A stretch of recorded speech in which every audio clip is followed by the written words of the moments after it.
တို့မင်္ဂလာပါခင်ဗျာကျွန်တော်ဒီကမမြင်ကွယ်ကနော်ဖျားဆိုတာဝိဇ္ဇာဆိုတာတန်ခမ်းတော်ကုံလုံးနဲ့ပတ်သက်ပြီးတော့ကျွန်တော်ဖျားဆိုတာအရာရာသိရမယ်ပေါ့နော်မသိရင်ဖျားမဖြစ်နိုင်ဘူးပေါ့နော်မဖြစ်နိုင်ဘူးဆိုဒီလိုတုံးတက်ကြတာမျိုးတွေလည်းရှိမှာပေါ့နော်ရှိမှာပေါ့အဲ့တော့ကျွန်တော်တို့ကဒါကလည်းမှားတော့မမှားပါဘူးဘာလို့ဆိုတော့ဒီမိတိကိစ္စနဲ့မဆိုလေတေးသေးလေးတော့မသိဘူးဆိုရင်အကြီးကြီးကိုဘယ်လိုသိနိုင်မှာလဲဆိုတော့ဒါနော်စင်ချင်းနော်မိကုံပေါ့နော်စင်ချင်းလုံးတရားအရာကျွန်တော်တို့ကမမှားပါဘူးနော်မမှားပါဘူးခရစ်တော်ညပတ်တဲ့ခရစ်တော်နော်ဝါယိုတွေဖွက်ထားတာကိုနော်ဓမ္မကျမ်းစာထဲမှာခရစ်တော်ကတည်တယ်တွားထုတ်ဆိုပြီးပြောတယ်ပေါ့နော်ဆိုတော့ဖွက်ထားတဲ့ဝါယိုတွေအဲ့လိုမျိုးနော်ဖွက်ထားတဲ့ဝါယိုတွေကိုတော့မသိဘူးဆိုလို့ရှိရင်နော်ကျွန်တော်တို့ကနော်ဖျားသခင်တို့ကောင်းကင်နိုင်ငံတို့နိဗ္ဗာန်တို့ဆိုတာတည်တယ်ဆိုတာဘယ်လိုဖြစ်နိုင်မှာလဲဒီလိုပဲကျွန်တော်တို့ကအကြံပြတော့တိုင်းတာမှာပေါ့နော်ပြောလို့နော်အဲ့တော့အဲ့နီးနဲ့လည်းကျွန်တော်တို့ကစမ်းသက်ခြင်းနဲ့စမ်းသက်ကြမှာပေါ့လေဟိုဒီလူကဖျားလို့ပြောရဲဆိုရင်ရဟန္တာလို့ပြောရဲဆိုရင်ငါတို့တော့လိန်ကြည့်မှာပေါ့ွယ်ထားတဲ့ຢာတွေတော့မသိဘူးဆိုလို့ရှိရင်ကျွန်တော်တို့ကနော်နိဗ္ဗာန်တို့ဘုရားတို့နော်ဟိုဘုရားသခင်တို့ကိုသိတယ်ဆိုတာဘယ်လိုဖြစ်နိုင်မှာလဲနော်ယူနေလို့ပြောတာပေါ့နော်ဒီလိုအဲ့တော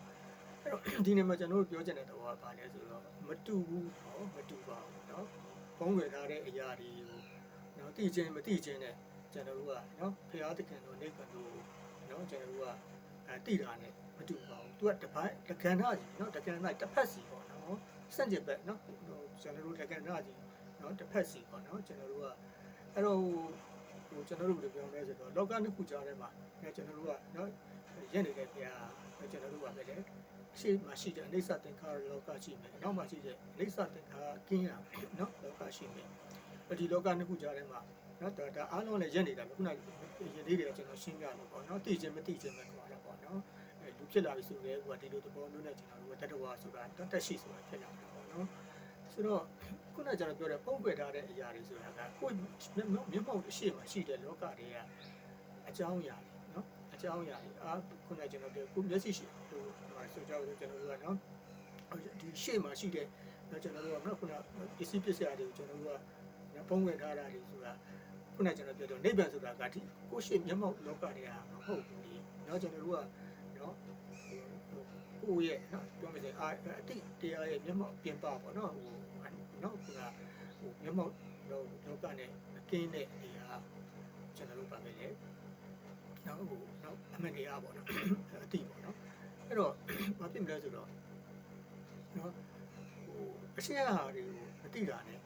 သိတာမသိတာနဲ့နော်ဟိုနော်မြေမောက်အိသတ္တကလောကရဲ့ဟာတွေသိတာမသိတာနိဗ္ဗာန်ကိုသိခြင်းမသိခြင်းမဆိုင်ဘူးเนาะဒါလည်းဗုဒ္ဓဘာသာမှာတော့ရှိပါတယ်ကျွန်တော်တို့ဗာလဲကျွန်တော်တို့ကနိဗ္ဗာန်ကိုဟိုကျွန်တော်တို့ကနော်တားဆီးတဲ့အတားဆီးတွေပေါ့နော်အဲ့ဒါဒီဘုရားတရား6ပါးဆိုတာဒီတော့ရှိတယ်ပေါ့နော်အဲကျွန်တော်တို့ကအဝိဇ္ဇာကမိစံကနော်ပြပါဒဗာပဲလေဌိနမိတ်တာဥဒိစ္စနော်ကကုသဝိသိကိစ္စပေါ့နော်ဒီသူက6ပါးဆိုပြီးသတ်မှတ်တာအဲ့တော့အဲ့ဒါတွေကနိဗ္ဗာန်ကိုကျွန်တော်တို့ကနော်ကျွန်တော်တို့ကဟိုပိတ်ထားတာပေါ့နော်တွားပြီးအတားဆီးနိဗ္ဗာန်တခါတော့တွားပြီးပိတ်ထားတာပေါ့နော်ပိတ်ထားတယ်အဲ့တော့ခုနကကျွန်တော်ပြောခဲ့လို့ခုနကနော်ဒီအနောက်ကနေတွားပိတ်တယ်ပဲလူပဲအကြံမြင့်ပေါ့လေဒါအရှိနောက်ပဲပြောမှဆိုရင်အနောက်ကလူရဲ့အနောက်ကနေတွားပိတ်ထားတယ်ပေါ့ဒီလိုပဲသူတော်စင်ရဲ့အနောက်ကနေတွားပိတ်ထားတယ်ပေါ့နော်အဲ့သူတော်စင်ရဲ့အရှိကနော်အိသတ္တကလောကကြီးကြတော့ဟိုခုနကကျွန်တော်ပြောခဲ့လို့ဒါကဝိဇ္ဇာလောကကြီးပဲလေဒိဋ္ဌိလောကကြီးပဲပေါ့နော်အဲ့တော့ဖုံးကွယ်ထားတဲ့အရာတွေကိုမသိချင်းဆိုတာကျွန်တော်တို့ကဒီဝါယိုးမှမဟုတ်ဘူးကျွန်တော်တို့ကပါပဲလေမသိတာတွေစัจ java တွေတခုလုံးအများကြီးပဲပေါ့နော်ဟိုအသေးဆုံးစိတ်ရနေအကြီးဆုံးထိပေါ့နော်မသိတာတွေကတော့အများကြီးပဲမသိချင်းဆိုတာကလည်းကျွန်တော်မနေ့ကပြောခဲ့သလိုပဲအနိစ္စသင်္ခါရ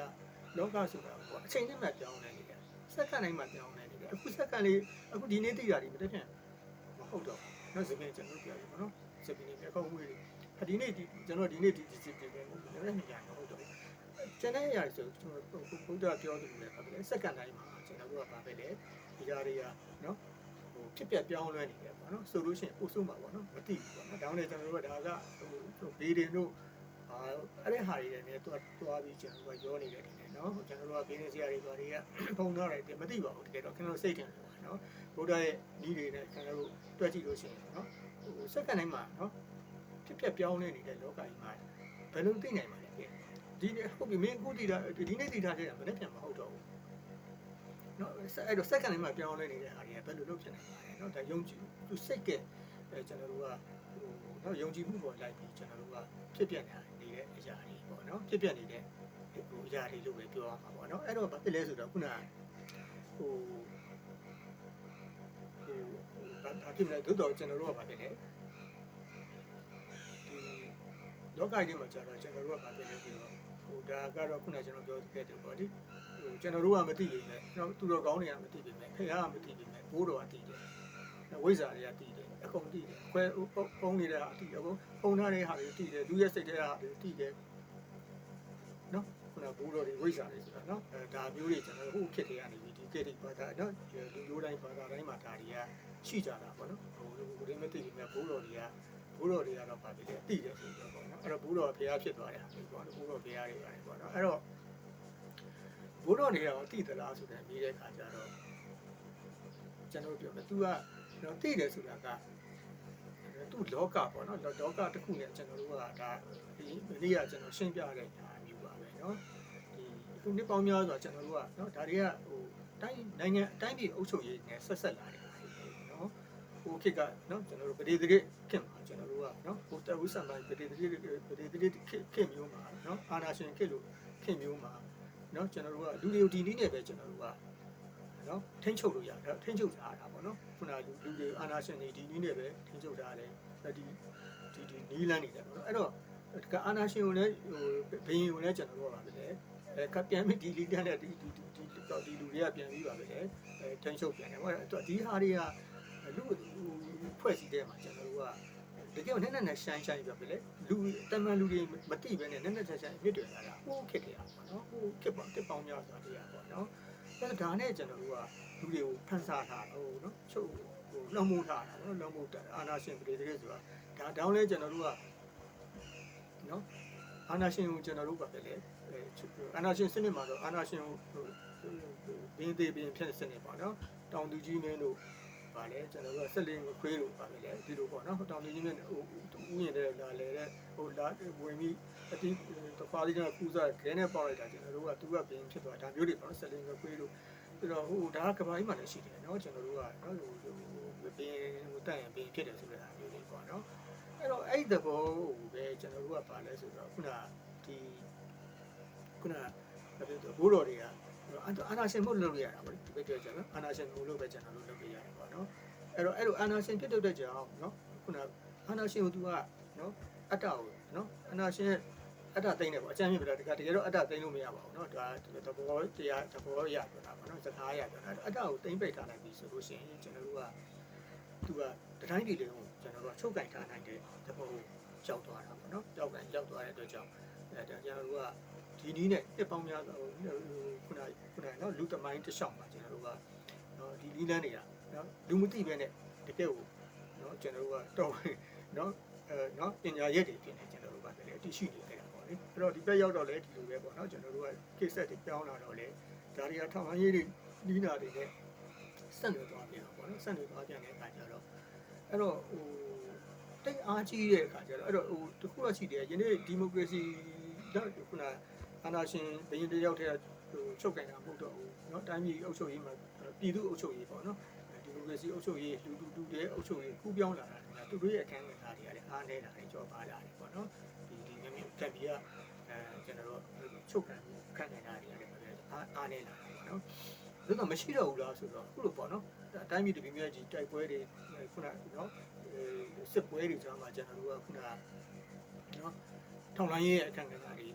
နော်အသုံးပြုရတာကြီးမားလာပြီထောင်လိုင်းလက်နက်ကိုအသုံးပြုရတာကြီးမားလာတဲ့အချိန်မှာဒါတွေကလည်းပြန်ပြီးပါလေမရောက်လာတ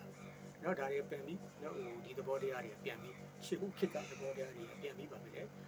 တက်ဝင်လာတာပဲပေါ့နော်အဲ့အတွက်ကြောင့်ကျွန်တော်တို့ကပါလေဆိုတော့ဒီ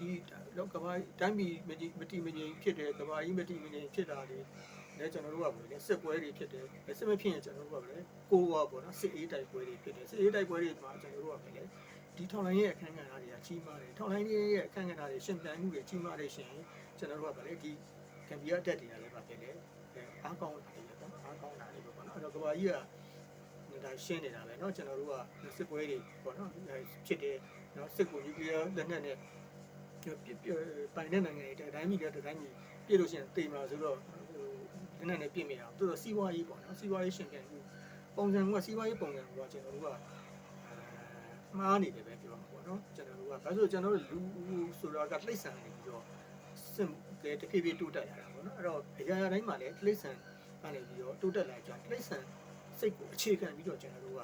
တိုးတက်လာတာနော်ဒီလိုပဲပြောရမှာပေါ့တိတ်ဆန်စိတ်ကိုအခြေခံပြီးအဲ့ဒါနိုင်ငံရေးစီးပွားရေးလူမှုရေးအကုန်ဒီတိုင်းပဲနော်အဲ့တော့စီးပွားရေးမှာလည်းဒီလိုပဲကျွန်တော်တို့ကလက်ရှိရှင်ပြိုင်တဲ့စီးပွားရေးဒါရှင်ပြိုင်မှအောင်မြင်မယ်ဆိုတော့ဒါတော့တကယ်တော့မှန်တော့မှန်ပါတယ်သို့တော်လည်းသူကလက်ဝဲကြီးလောက်တဲ့အဆင့်တွေနော်ခုနဟိုဒါတွေကြတော့ကျွန်တော်တို့ကစင်နေလုံးတရားနဲ့လွှဲနေတာပေါ့နော်ကျွန်တော်တို့တကူစားလွှဲဘာမှယူသွားလို့မရဘူးနော်ဟိုခုနကျွန်တော်ကန်နောက်ဆုံးပြီးတော့ကျွတ်ဆိုတဲ့သူပေါ့နော်သို့တော်လည်းလူတွေရဲ့လောဘတွေခုနကျွန်တော်ပြောနေလို့ပါတယ်သူရရင်ရတော့ရမှာဖြစ်တယ်လက်ဝဲကြီးအုပ်တယ်ပေါ့နော်အဲ့ဒီလိုပုံစံမျိုးတွေကြောင့်ဒီလိုနော်ခုနဟိုရှာဖွေမှုတွေနော်လူတိုင်းကဒီလိုပဲလူတိုင်းစိတ်မှာဒီလိုပဲနော်စီးပွားရေးကြောင့်လည်းကျွန်တော်တို့ကဒီစီးပွားရေးရှင်ပြန်မှုတွေဖြစ်တယ်အဖြစ်ပြီးကျွန်တော်မျှမြူနိုင်ပေါ့နော်မျှမြူဖြစ်တဲ့စီးပွားရေးစစ်ပွဲကြီးကျွန်တော်တို့ဖြစ်တယ်အားတင်မှုတွေဖြစ်တယ်မျှမပေးနိုင်ဘူးရှိလို့ရှိရင်တင်လည်းယူသွားလို့မရဘူးနော်ဒါလူတစ်ယောက်နဲ့တစ်ယောက်ဟိုတိုင်းပြည်တဲ့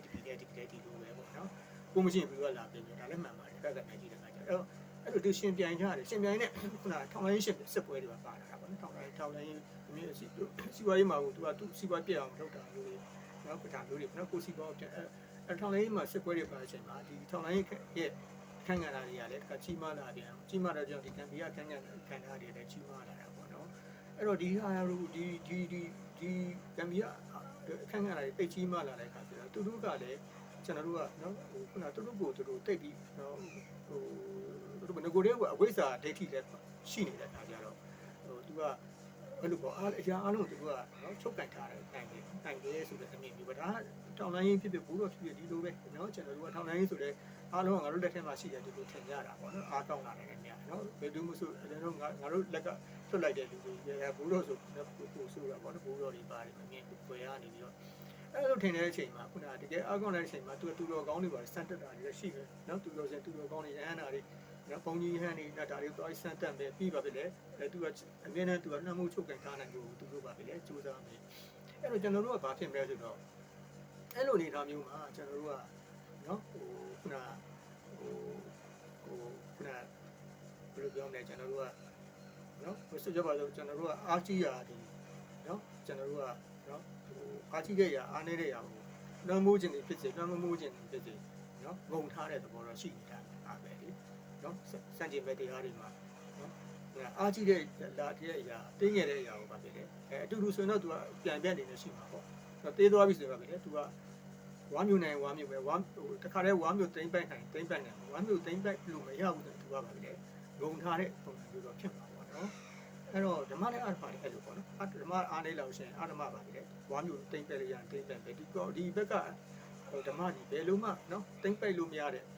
မရနိုင်ကြတဲ့ဒီထားမျိုးပေါ့နော်ခုနပရမတ္တတွေမှာသိမ့်ပိုက်လို့ပဲတူပါပဲပရမတ္တကိုသိမ့်ပိုက်လို့ရရင်သိမ့်လိုက်ပြီးတော့သူကပဲလေနောက်ဆုံးဘယ်လောက်ထိဖြစ်သွားမလဲဆိုတော့နော်ငါဆိုတော့ငါမဟုတ်တော့ငါမရှိဘူးမဟုတ်ငါမဟုတ်ပဲနဲ့ငါနေရာမှာဘာဖြစ်လဲဒီခုနနော်ကိုဒါကံပြတကယ်သိမ့်ပိုက်ခံပြီးအဲ့တိုင်းပဲနော်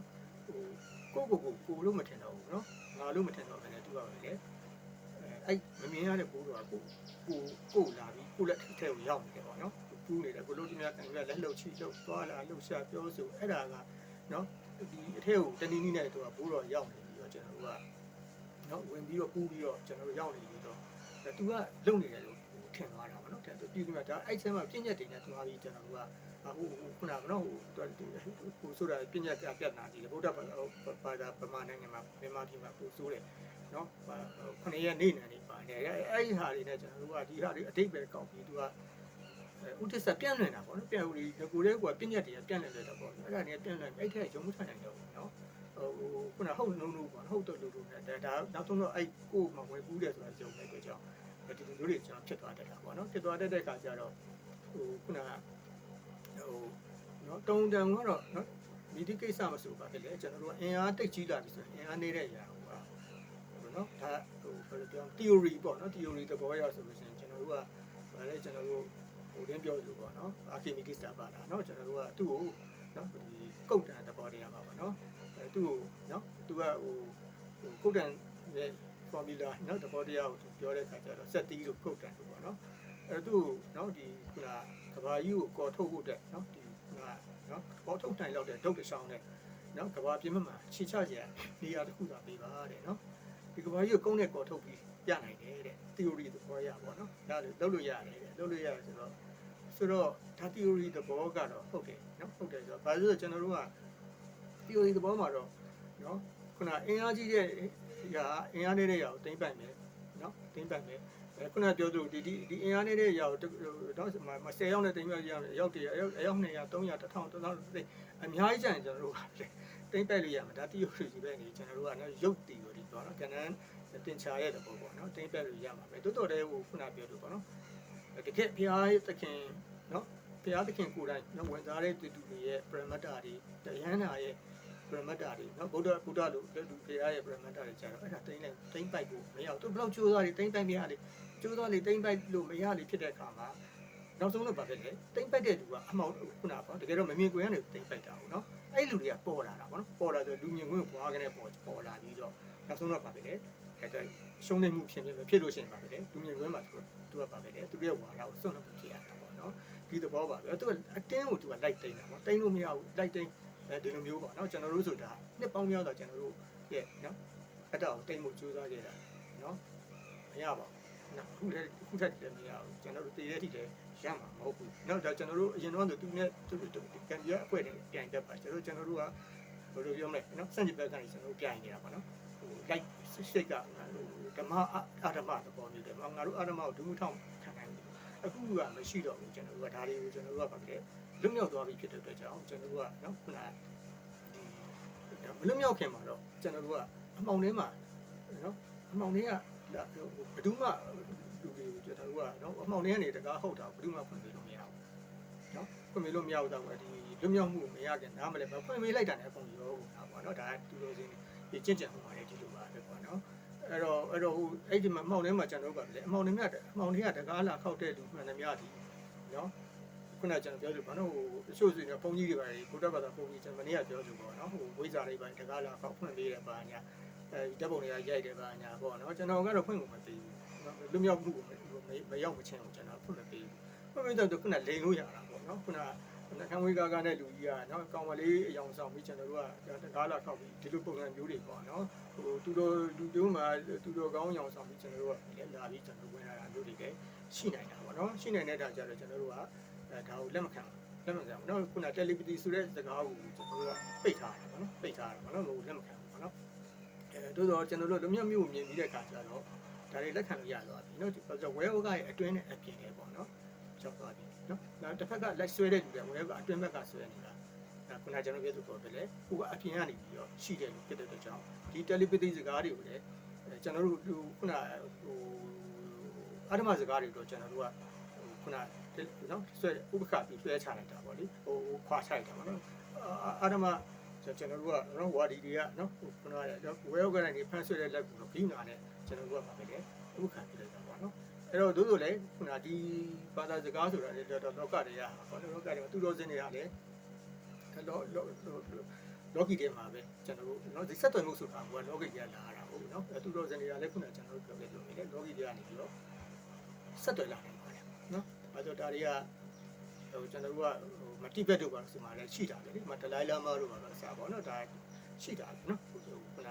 စိတ်တကူနော်တယ်လီပတီဆက်သွယ်မှုပြီးပါတယ်ညာနေဆိုတာဒီဘက်မှာလည်းရှိတယ်အိန္ဒိယမှာလည်းရှိတယ်အခုချိန်မှာလည်းကျွန်တော်တို့ကပြောနေဆိုတော့အားလုံးကိုပြန်ပဲပေါ့နော်ဓမ္မနဲ့ဓမ္မဆိုရင်အားလုံးကိုကျွန်တော်တို့ကဖွင့်ထားလိုက်ပါတယ်နော်ဖွင့်ထားလိုက်တယ်ဘာလို့ဓမ္မဆိုတာကဘယ်သူကလှုပ်ဓမ္မပဲနော်ခုနဘယ်နေရာလှုပ်ဓမ္မပဲဟိုအောက်ဆုံးမှာလှုပ်တဲ့ဓမ္မဟိုအပေါ်ဆုံးမှာနော်တက်ပြီးမှဖျားလှုပ်တဲ့ဓမ္မဟိုအောက်ဆုံးမှာကျွန်တော်တို့ကနော်ခရစ်တော်လို့နော်အောက်ဆုံးကနေစလှုပ်တဲ့ဓမ္မနောက်ဆုံးလူဆိုးလူမိုက်ကနော်သူကဓမ္မစကားတွေပြောနေတဲ့ဓမ္မပဲနော်ဟာနောက်ဆုံးလူဆိုးလူမိုက်ကနေပြီးတော့ခုနပြောဘိုးတော်ကကျွန်တော်နော်ခန္ဓာကိုယ်တွေကဝင်ပြီးတော့ဓမ္မစကားတွေပြောနေတဲ့ဓမ္မဘယ်သူကပြောဓမ္မနော်အဲ့တော့ကျွန်တော်တို့ခုနတခုတော့ရှိတာပေါ့နော်ကျွန်တော်တို့ကဟိုခါလေမူပိုင်တွေပါတယ်မှန်တော့ဒါကတိတ်မချိုက်ဘူးနော်သို့တော့မူပိုင်တွေပါတယ်ဖယ်လို့ရှိရင် မိသူပြောဓမ္မပဲနော်အဲ့တော့ဓမ္မအကြောင်းတွေများများပြောလေလောကကြီးကဓမ္မတရားတွေပါပဲလေထုံးကားပြန်ပါလေနော်လူတွေနားတွေကိုရောက်လေလူတိုင်းပြောနော်ကြိုက်တဲ့တော့အခုချက်ဘိုးကပဲပြောဘသူကပဲပြောသူတော်ကောင်းပဲပြောကြိုက်တဲ့လူကပြောအဓိကပါပဲလေဒီဓမ္မတွေစကားတွေဓမ္မအကြောင်းအရာတွေလောကကြီးထဲမှာကျွန်တော်တို့ပါပဲလေပြန့်နှံ့နေဖို့ပဲလိုတာပါနော်တကယ်လိုတာပါနော်ဟိုတကယ်လိုတာပေါ့နော်အဲ့တော့ဘာဖြစ်လဲဆိုတော့အဲ့အတွက်ကြောင့်ပဲကျွန်တော်တို့ကဘာဖြစ်လဲဆိုတော့နော်ဒီတို့တော်လည်းခုနကံဘီကခုနဟိုတင်းလို့ကျွန်တော်တို့လက်ခံလို့မရဘူးပေါ့နော်တက်နိုင်တော့ကံဘီကဆိုတာကျွန်တော်တို့တက်နိုင်တော့မဆက်ဆံတာပါမနေ့ကကျွန်တော်ပြောလို့မစင်တို့တထုပ်ကတင့်နေကျွန်တော်တို့ဖွင့်မကြည့်တော့ဘူးလေတင့်နေတဲ့ဟာကြီးကိုကျွန်တော်တို့ကသွားပြီးအတွင်းဝင်ပြီးတော့ခြုံလာချင်တာသွားပြီးတော့စမ်းတက်နေဖို့မလိုဘူးဒါကဘိုးတော်မောင်မဟုတ်ဘူးမိမိစိတ်ကနော်ဒိဋ္ဌိနေရတယ်ဒီလိုပဲလောဘဒေါသမောဟဒိဋ္ဌိနေဆိုတာဒီလိုပဲနော်ဒါဒီသူကဒီအနမတရားတွေဆိုတာလောဘဒေါသမောဟဒီအနမတရားဆိုတာထိတွေ့လိုက်တာနဲ့သူကပူးသွားတာနော်ထိတွေ့တဲ့ဝင်တော့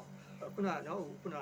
နော်ပရမတ္ထနေရတယ်ပြီးတော့ဒီဒိဋ္ဌိနေတဲ့ဝင်လိုက်တာနဲ့သူကအကုန်ပျောက်သွားပါတော့ခုနတတိလေးထားနေမှာမထားလို့ရှိရင်သူကဒီဓာကြီးကိုအမှန်လို့ထင်သွားပြီအကုန်နော်အဝိဇ္ဇာဆိုတဲ့ပေါ့နော်အဝိဇ္ဇာဆိုတာဟိုကကျွန်တော်တို့ကတော့လည်းနော်အဝိဇ္ဇာတဲ့ဟိုကျွန်တော်တို့ရောက်သွားတာနဲ့အဝိဇ္ဇာပေါက်သွားပြီမသိတော့ဘူးပေါ့နော်မသိတော့အဲ့ကြောင့်ဒီအတ္တမဒိဋ္ဌိအဝိဇ္ဇာဓာတ်တွေအားလုံးကဒီလိုပဲပေါ့နော်အားလုံးကဘာဖြစ်လဲဆိုတော့နော်ဟိုဒီပုံစံပဲပေါ့နော်နော်ဒီလိုပုံစံမျိုးပဲပေါ့နော်အဲ့တော့ဟိုကံမီယာဘိုးတော်တွေကံမီယာလောကကိုကျွန်တော်တို့ကတွားထိတွေလို့မရဘူးနောက်တစ်ခါခုနကပြောလို့ပေါ့နော်ဟိုဆက်ဆံလို့ရှိရင်ကျွန်တော်တို့ကအမှုပတ်နိုင်တယ်ပေါ့နော်အမှုပတ်နိုင်တယ်ဆိုတာခုနကသူတို့ကနော်ဟိုခုနကျွန်တော်လောကကြီးကိုသူကဟိုမနေ့ကကျွန်တော်ပြောခဲ့တယ်ပေါ့နော်ဟိုသူကနော်တိမ့်ပိုက်ကိုပေါ့နော်ခုနအမြဲကြိုးစားနေတာပေါ့အမြဲကြိုးစားနေတော့သူတိမ့်ပိုက်တဲ့နီလန်းနဲ့ကျွန်တော်တို့ကခုနနော်ခုန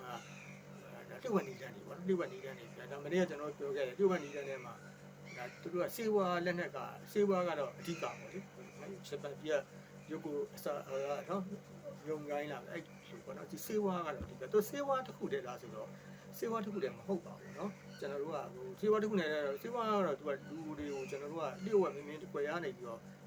ချင်းချောက်ဖို့เนาะကျွန်တော်တို့ကထိန်းချုပ်ဖို့ပဲပေါ့เนาะလို့တော့လေဟိုခုနကျွန်တော်ပြောခဲ့တယ်ပေါ့လေသူကဟိုဂမ်ဘီယာတော့သူကလူတွေကိုအတ္တသိမ်းတဲ့နေမှာသူကခုနကဟိုတူစန်းစန်းနေကျွန်တော်တို့ကเนาะလောက်ပြပြီးတော့ယုံသွားပြီးဒါယုံကြည်မှုနဲ့เนาะရုပ်တရားပေါ့နော်ခုနယုံကြည်မှုတော့ချစ်လို့နော်ဒါဒီနဲ့တိမ့်ပိုက်ကိုကိုချစ်အောင်လို့တိမ့်ပိုက်တာရှိတယ်အဲ့လိုမှမရဘူးသူအကြောက်တရားနဲ့ကျွန်တော်တို့ကတိမ့်ပိုက်တာပေါ့နော်ဒါခုနကျွန်တော်ပြောခဲ့တယ်ပေါ့နော်ဟိုဒါကျွန်တော်လည်းဒီလိုပဲကျွန်တော်တို့အမှန်တကယ်ပြောလောက်ခံတာပဲလေကျွန်တော်တို့ဆိုရင်ဒါတက်နော်ဟိုသုံးနေကြော်တော့ရောက်ပါနော်နော်ဟိုရုပ်တဲ့အဲ့လိုပေါ့နော်မမြင်ရတဲ့လူကနော်ကို history အားလုံးသူသိနေတယ်မြင်ခုနေရနေကွတီညာတွေကလူမမြင်ကြွယ်ရနေပြီးတော့ပြနေတယ်ပေါ့ပြနေတယ်နော်မီဒီယာမျိုးစုံပေါ့မီဒီယာဆိုတာမီဒီယာတို့တဲ့မီဒီယာအကုန်လုံးဝင်လို့ရတယ်နော်ခင်ဗျားရေဒီယိုလားစာအုပ်လားဘာလား TV လားအကုန်ဝင်လို့ရတယ်ဟိုလူသားတိတယ်နော်ဟာတော့အဲ့လိုတော့တာပေါ့နော်ဟာငါတော့မသိတာတွေသူတို့အကုန်မှတ်ထားတယ်ဘယ်လိုသိလဲအထင်လည်းကြည့်ပါပါလေနော်ကိုတော့မသိတာကိုသူမှတ်ထားတယ်နော်ခုငယ်ငယ်လေးတဲ့အစားတွေအားလည်းအစားပေါ့နော်အဲ့လိုထင်ကြီးမှုတွေနဲ့ကျွန်တော်တို့ကပါပဲဒါသူတို့ခုနကသူတို့နော်ကိုယ်ကွယ်လိုက်တာနော်ကိုယ်ကွယ်တာတမျိုးပေါ့နော်နောက်တစ်ခုအဲ့လိုမှမရောက်ဘူးဆိုတော့သူကတကြမ်းကနေချင်းချောက်ပေါ့နော်ချင်းတော့ပြီးတော့ဟိုလဲချင်းချောက်ဒီလဲချင်းချောက်ပေါ့နော်ခုနကျွန်တော်တို့ပြောခဲ့လို့နော်ဟိုမှာကိုသွားလမ်းသွားမယ်ဆိုတော့သူကမှရင်းတော့နောက်ကအဲ့စနေဖြစ်ပြီးမှောက်သွားတာကိုမမောက်တော့သူများမှောက်တာနဲ့အရင်ချင်းချောက်တာပေါ့နော်ဒီရင်ဆိုဒီရင်နဲ့ဒီပြက်ကြသွားမယ်လမ်းမှာတင်မောဆိုတင်မောတွေတိုက်ပေါ့နော်ဒါမျိုးတွေပေါ့နော်အဲ့လိုချင်းချင်းချောက်တာပေါ့နော်အဲ့လိုချင်းချောက်တဲ့အချိန်မှာအဲ့မှာကိုကကြောက်လာပြီဒါကိုကာပြီးချင်းချောက်လာကြောက်တဲ့ချက်ကြောင့်ဒီကြောက်လို့ပဲကျွန်တော်တို့ကပါပဲလေသူ့နော်ခုနကိုယ်ပဲဆင်ပေါ့နော်နောက်တစ်ခုကကျွန်တော်တို့အဲ့ဒါမှမကြောက်သေးဘူးဆိုတော့သူကကြောက်တဲ့လူပဲဖြစ်မကြောက်တဲ့လူပဲသူခိုင်းတာမလုပ်တဲ့ခါကြီးရှိမှာပေါ့နော်တချို့ကိစ္စတွေမှာပေါ့နော်တချို့လူတိုင်းမှာဘယ်လောက်ကြီးပဲယူသေးလေးစားနော်ခိုင်းတာမလုပ်တဲ့ကိစ္စမျိုးတွေလည်းရှိတယ်နော်ဟိုမလုပ်နိုင်တာပေါ့နော်ဘယ်လောက်ပဲပေးနိုင်မပေးနိုင်တာလည်းရှိရပါတော့နော်ဟုတ်ကတွေရှောက်တိုင်းပဲလိုလို့ကျွန်တော်တို့ကနော်ဘယ်လောက်ကြီးပဲယူသေးလေးစားလူဖြစ်ဖြစ်နော်ဟိုစစ်သားတော်မတွေ့ဘူးစစ်သားတော်မှာကျွန်တော်တို့ကဟာပြောကြတယ်ရေဘူးပေါက်တာမလို့ချင်းပြေပေါက်တာပဲလိုချင်တယ်ဆိုပြီးအဲ့ဒါမျိုးပေါ့နော်စစ်သားဆိုတာပါပဲလေ အမိန်နာခံတယ်နော်ဘယ်လောက်နာခံပါနန္တိဒေနာပြုလို့ကတော့မှကျွန်တော်တို့ရှိပါတယ်ပါတယ်ရှိတယ်ကျွန်တော်တို့ပါတယ်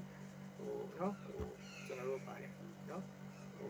အထက်ကအမိန်နော်ဘယ်လိုနာခံလဲဆိုတဲ့အားဒီပေါ့နော်တတူမတိန်နာခံတဲ့အကြောင်းဘယ်လောက်ကြီးပဲနာခံ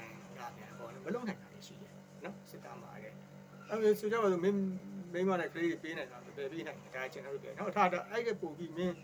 ကဲကွာစစ်သားတွေကိုမင်းဂန်နူးလုံးမလားဘာလားဆိုဘယ်လုံးလဲနော်ဒါမှမဟုတ်တကယ်ယောက်ျားတော့ဘယ်လုံးပါနော်ဒီဥမာတတူပြောပြတာပေါ့နော်အဲ့ဒီသဘောပါပဲနော်အဲ့တော့မလုံနိုင်တာရှိတယ်တိုင်ပြအဲ့ဒီလူတွေကျတော့သူကခုန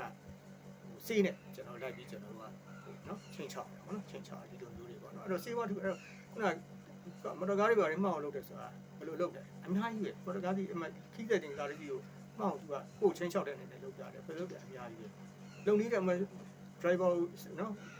စေးဝါတွေနဲ့အသုံးချပြီးလုပ်တာရှိတယ်နောက်ခုနကားတွေမှာပါပဲလေဒီတဲ့အထီတော့လောင်းနဲ့ဖြစ်မှာမဟုတ်သေးဒီကားတွေမှာ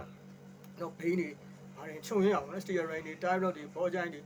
နော်ဒါပြန်စစ်ကြည့်သိမှာပဲကား accident ဖြစ်တယ်ဆိုရင်နော်ကျွန်တော်တို့ဒီလိုဟာမျိုးတွေအစားနော်နောက်တော့လမ်းပေါ်မှာကျွန်တော်တို့ကပါဖြစ်တယ် highway လမ်းပေါ်မှာကျွန်တော်တို့ကနော်ဟိုဘိန်းပေါင်ခုနနော်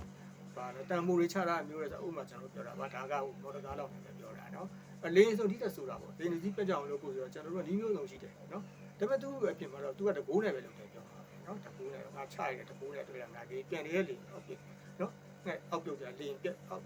ပြက်ကြလာပြီအဲ့တော့ယုံမှာဆွရှုံပါတယ်နော်ယုံပြီးကျွန်တော်တို့ပြစ်တယ်လို့မရဘူးအခုအထူးကြီးအဲ့လိုပေါ့ဟိုတင်းလုံနေတဲ့လူဆိုပို့ဆိုတာပေါ့နော်အမဒင်းလုတ်တယ်ဒင်းတွေမောင်းနေတဲ့လူတွေလုံငန်းလုံးတွေသွားသူတို့သွားကိုယ်ွယ်ရတယ်ဟုတ်တယ်ဟုတ်တယ်နော်သူသွားပြီးယုံကြည်ရသူတို့ပြောတယ်မဖြစ်အောင်ပေါ့နော်အဲ့ကျွန်တော်တို့အနေနဲ့ရတယ်ပါလဲဆိုတော့ခုနကကျွန်တော်ပြောသူပေါ့နော်ဘုံကြီးရန်နေသူတော်စင်သူတော်ကောင်းတွေရှင်းနေဘုံကြီးเจ้าမှာကိုကျွန်တော်တို့ကဒါတွေကနော်ဘုံကြီးလုံညိုကြီးလို့ပါလဲလုပ်ပြီးတော့ကျွန်တော်တို့ကနော်တိတ်ပိုက်ထားမှာပဲနော်တက်ဆရာတော်ကြီးပဲသူပါတယ်အောင်နော်နော်အဲ့တော့အဲ့ဒီဟာတွေကိုတိတ်ပိုက်ထားတဲ့ခါကျတော့ဒါခုနကကျွန်တော်ပြောသူပါပဲနော်ဘယ်လိုပြောမလဲသူကဓမ္မပြန့်သွားဖို့အတွက်ပို့တက်ကတည်းဘယ်သူကတိတ်ပိုက်ထားရနေရနေပြီးတော့နော်လိုက်ဖို့အတွက်ပေါ့နော်အဲ့ရတယ်သူတိတ်ပိုက်ထားလဲဆိုကြပါတော့ဓမ္မရေစီကြောင်းနဲ့အာသမရေစီကြောင်းနော်နှစ်ခုနော်ကျွန်တော်တို့ကပါပဲလေအာသမရေစီကြောင်းအားကောင်းလို့နော်ဟိုဓမ္မရေစီကြောင်းကနော်သူ့ထက်ပါသွားတယ်နော်ပြောပါသွားဆိုတာလေအဲ့ခုနပြောပါသွားတဲ့အထက်မှာပဲနော်ကျွန်တော်တို့ကပါပဲလေဓမ္မလောက်ကိုလောက်သွားပါပဲလောက်သွားပါနော်ဒါလောကီတော့ပေါ့နော်ဓမ္မပြင့်ပွားရေးကိုသူကကျိုးသွားတာပေါ့ဓမ္မဆိုတာကတော့ကျွန်တော်တို့ပြောခဲ့တယ်ပေါ့ဓမ္မပဲဘယ်သူကပြောဘယ်သူကလှုပ်